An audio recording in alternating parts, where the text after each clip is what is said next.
Araw sa inyo mga sir, kumusta kayo? May isi-share na naman ako sa inyo. Ito, rice cooker ito. Yan, ang problema daw nito, sabi na may-ari, wala daw itong power. Ito naman yung kanyang brand, Tot Mama. Ito mga sir, bago natin ito buksan, plug in ko lang. Ayun mga sir, naka-plug na to. At saka dito, tingnan natin sa gilid. Ayan, intact naman yung ano natin dito, easy input. So ayan mga sir, wala tayong nakita na indicator light. Ibig sabihin, ayan, confirm na natin na wala itong power. Ayan, yung kanyang itsura. Ito mga sir, buksan ko lang, alamin natin kung bakit walang power ito.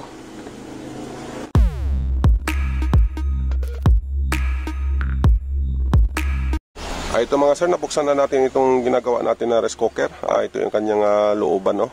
Ito yung naman yung kanyang mga spare parts sa loob. Ayan, ito yung kanyang switch. Switch ito sa kanyang cook.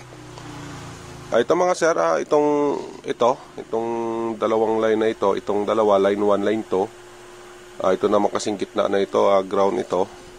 Pero pagdating naman dito, wala namang connection, no? Yung pangatlong terminal. So ang ginamit na terminal, ayan, dalawa lang. Itong isang terminal na manggaling dito sa kanyang easy input, ayan. Ayan, dumaan siya ng ano. Ayan, kung nakikita nyo, dumaan siya ng thermal. Tapos pumunta dito sa kanyang filament. Ayan. Ito namang pangalawa. Ayan mga sir, ito yung kanyang pinuntahan. Ito, ikot ko lang. Ito mga sir, ayan o. Ayan, pumunta siya dito. Dito na terminal mga sir, ayan o. Dito sa switch na ito. Dito siya dumaan.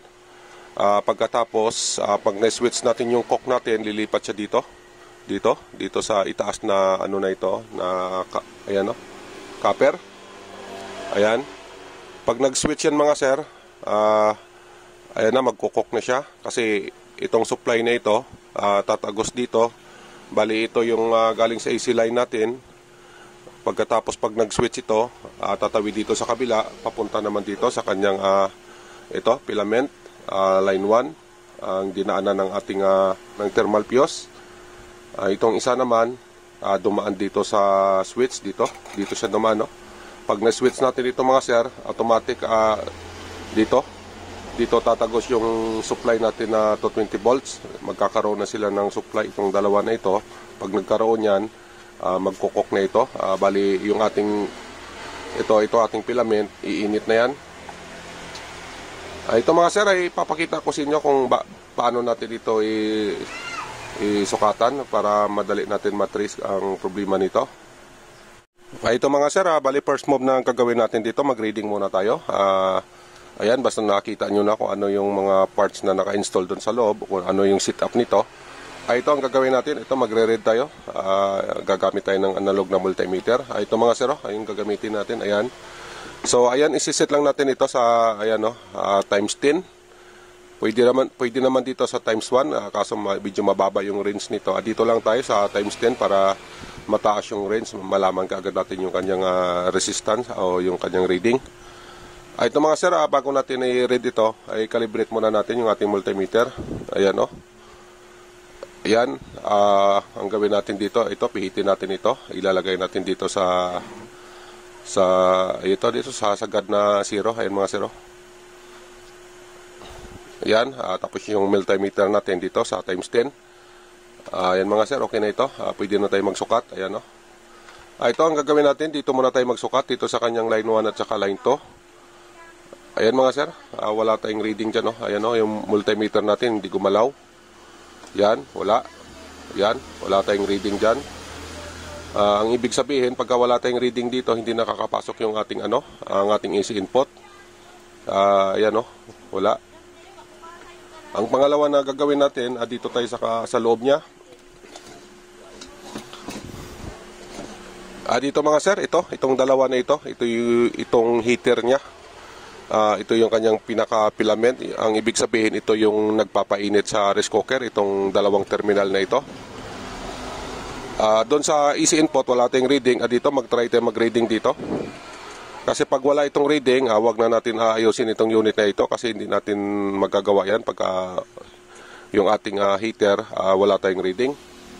So, ito yung pangalawang gagawin natin. I-read muna natin ito.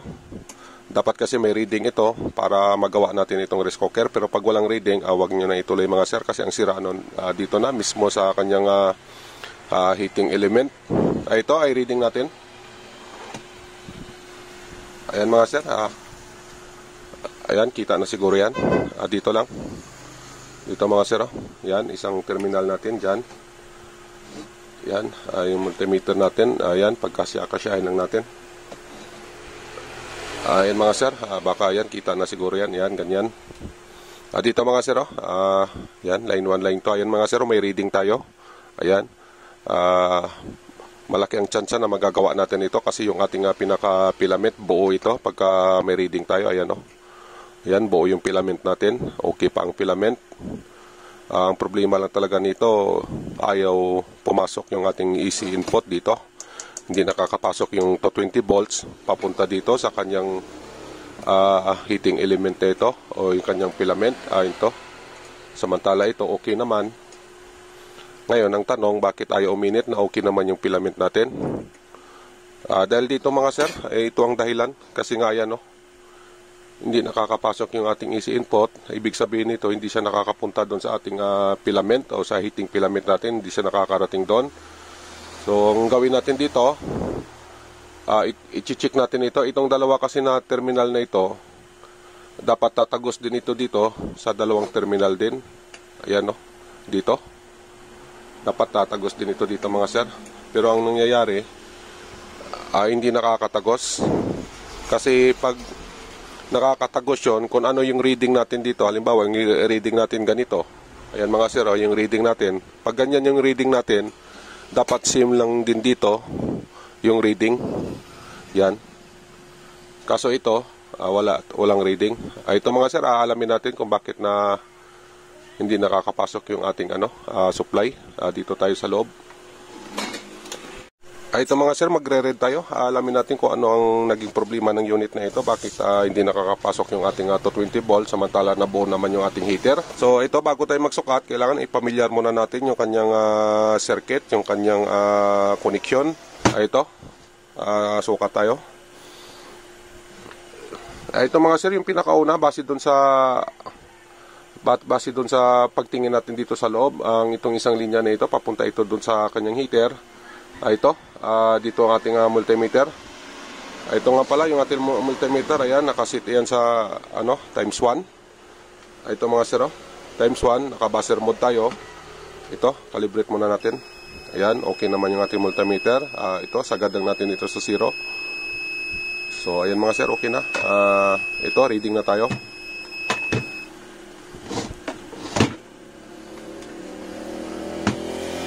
Dito tayo mga sir sa pinakauna. Pagkatapos dito, kasi ayan dito siya, papunta dito. Ito muna yung i-read natin. Ayan, dito, saka dito. Ayan mga sir, walang connection walang buzzer yung multimeter natin. Ayan. Ayan, may buzzer naman tayo, pero pagdating dito sa sinusukat natin, walang buzzer. Ibig sabihin, hindi nakakatawid. Ayan Ayan mga sir. Dito tayo sa kabila. Ito dito, papuntang switch. Ito naman yun, at saka dito mga sir, dito siya papunta itong wire na ito. Ayan Ayan, i-check natin kung may buzzer dito. Ibig sabihin itong line na ito, okay ito. Ayan mga sir, okay naman. Okay yung line na ito. Ayan. Ito naman yung manggaling dito sa switch. Yung kabila nito, papunta naman dito sa kanyang heater. Ito, kunan natin ng, ayan, saka dito. Ayan mga sir, okay naman. Ang ibig sabihin, okay din yung itong line na ito, papunta dun sa kabila, okay. Ayan mga sir, okay naman. Ito, i-check din natin itong kanyang switch. Ito, at saka dito. Kung itong ating input, nagkakaroon ng output dito. O nagkakaroon ng switch, itong pinaka-switch niya. Kung ito ba'y gumagana, itong switch nito. Ganito lang mga sir, ang pag-check nito. Bali, ang gawin natin, ito. Ito mga sir, itulak lang natin ito ng kamay, ganyan Yan, tulak. I-check natin yung kanyang switch kung okay ba ito. So ito mga sir, tulak ko lang ito. Yan. Yan, pagka tulak, ito, pindutin natin yung kanyang cock dito, switch. Ayan mga sir.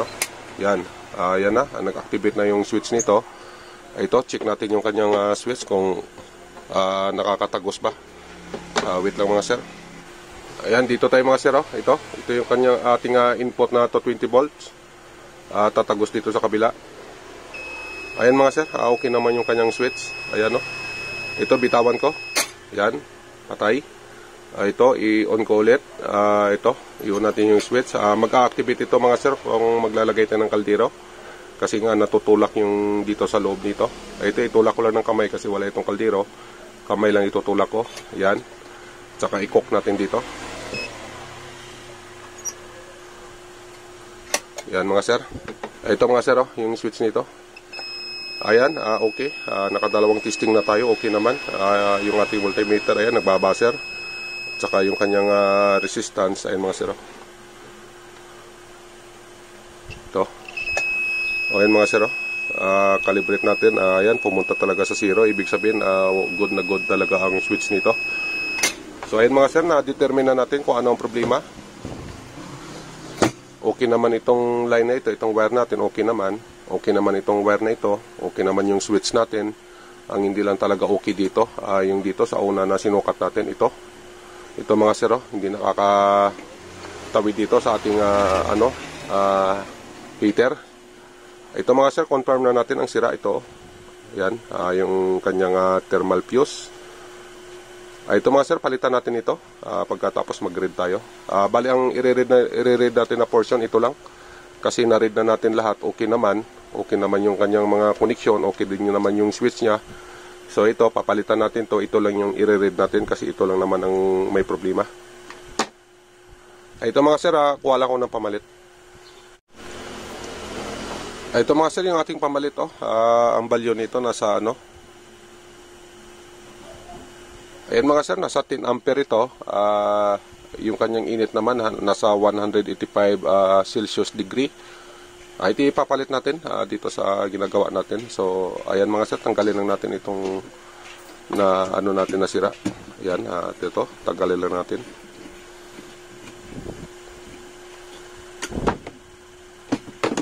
Ito na mga sir, tanggal na ito.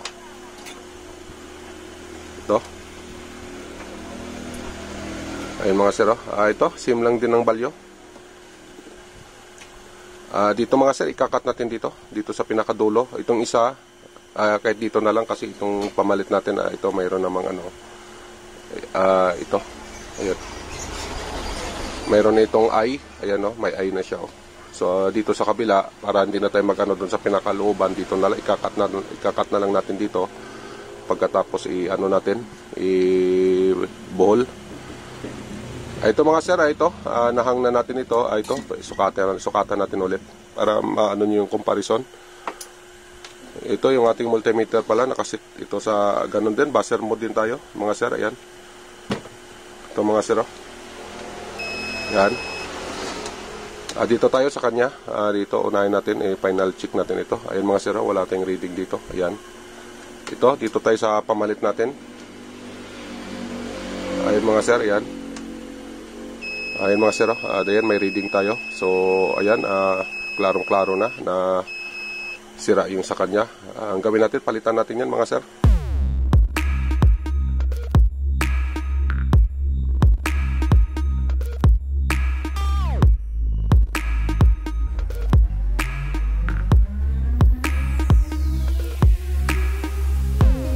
Ayun na mga sir, nailagay na natin.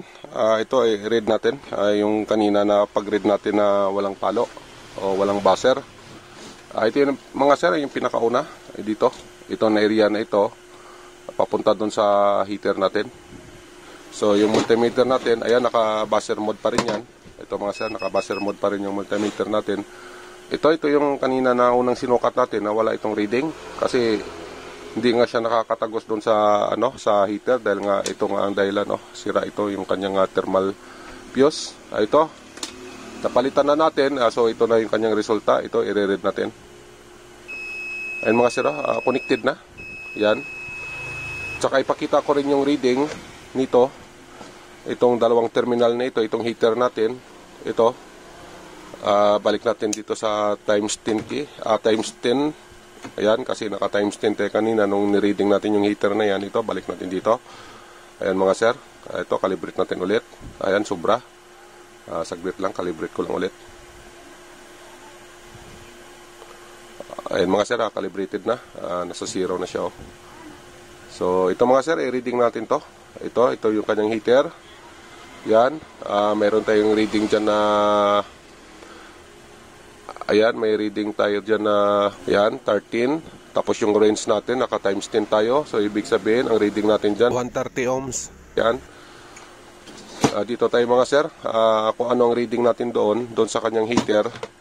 So, dapat dito mga sir, same lang din. Dapat ganun din yung reading natin. Ito mga sir. Ito, hindi pa pala natin na switch. Wait lang muna, switch ko lang.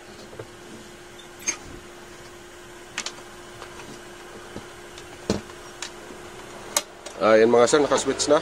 Ito, reading natin ulit. Ito mga sir. Ayan mga sir, same lang din ang reading pag naka-switch na. Kung ano ang reading natin doon sa kanyang heater, ganun din dito sa terminal ng easy input natin. Ayan mga sir. Yan. Pagka binitawan ko ang switch, yan. Ayan mga sir. Ayan, nagawa din natin ito. So, ang gawin natin dito, i-plug na natin sa kuryente o sa ating 220 volts na input. Ito mga sir, titingnan natin kung may indicator light ito. Ito, dito. Kuha lang ako ng yung ating dito, yung ilalagay natin dito. Ito mga sir, ito, lagay natin dito. Yan. Pagkatapos dito tayo sa harap niya. Ito mga sir, ito, plug in ko lang.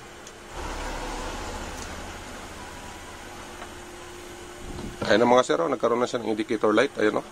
Ayan, ito warm, naka-warm siya o. Kasi nga yung cock nito, hindi pa siya ng cock kasi nga hindi natin na pindot yung switch ng cock niya. So ito yung naka-ano pa lang siya, naka-warm. Ayan mga sir o. So, para ma-determine natin kung okay na ba yung gawa natin, so, ang gawin natin na procedure, ganun pa rin. Itong loob na ito, itutulak natin to para mag-activate yung switch natin. Tapos, kakapain natin ito kung umiinit na. Pag umiinit na ito mga sir, ibig sabihin, gumagana na yung heater. Nakakapasok na yung ating supply dun sa mismong heater nito. So, ito mga sir, ko lang, idiinan ko lang itong nasa loob para itry natin yung, itong warm, ililipat natin sa cock. Ito mga sir, ganyan lang Yan, diin. Pagkatapos switch natin dito. Ayan mga sir, nag-cook na. Yan, mga seconds lang mga sir kasi mabilis uminit to. Ayan, nag-cook na. Ayan, bitaw natin. Ayan, patay na siya. Bumalik sa warm. At saka dito mga sir, kapain niyo dito kung umiinit. Ayan mga sir, mainit na. Ayan, saglit lang yung natin, seconds lang. Pero ayan, mainit na. So yan mga sir, okay na. Nagawa na natin itong rice cooker na ito. Ganun lang yung paggawa nito. Ganun lang ang proseso. Hanggang dito na lang mga sir yung ating video. Ito okay na ito. Bali ang gawin ko na lang, ibabalik ko na lang itong mga ito yung cover nito. Pagkatapos okay na ito. So hanggang dito lang tayo mga sir. Maraming salamat sa oras nyo. Mag-iingat na lang kayo lagi. God bless sa inyong lahat. Tsaka pahingi na lang ng like at saka subscribe kung nakabinipit kayo sa video natin ito. Para tuloy-tuloy lang tayo mga sir sa pag-share sa inyo para sa impormasyon. Ayun mga sir, yan, bye-bye.